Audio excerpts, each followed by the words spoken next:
Hi friends, good evening, जय जगन्नाथ। मोर channel रे आपण मन को बहुत बहुत स्वागत। केंदा अछन आपण माने? मैं आशा करछे आपण माने बहुत भल से थिबे, बहुत खुशी रे थिबे। आउ भगवान कर कृपारु आपण माने सब लेंदे खुशी रे थाउन, भल से थाउन। आउ आज मैं गोटे इंपोर्टेंट कथा आपण मन को कहमी।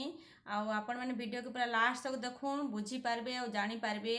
मोर आगर गोटे चैनल थिला सुजाता सम्बलपुरी ब्लॉग, तो मैं सेटा क्लोज करवा लई चाहूछे। प्लीज से बहुत जन सब्सक्राइब कर देले न, से सब्सक्राइब बिल्कुल भी ना करूँ। आउ मो निजर चैनल जेनटा सुजाता रियल ब्लॉग से ही सब्सक्राइब करूँ। और सेटा मुई गुटे आए सेटा मुई भी किंतु सेटा मैं क्लोज करमी। से चैनलटा से प्रोब्लेम थिला, मेल आईडी रो प्रोब्लेम थिला, तो से मैं क्लोज करवा लई चाहूचे। तो जेन माने भी से सब्सक्राइब करछन से माने एथरे सब्सक्राइब करूँ। तो सुजाता रियल ब्लॉग रे आपण मैंने सब्सक्राइब करेंगे। आउ मैं आशा करछे आपण मान को बहुत भल लागबा वीडियो मैंने देखबे। आउ केनता लागला जे कमेंट करके बताबे। तो देखा नेक्स्ट वीडियो रे। रहिली, बाय बाय।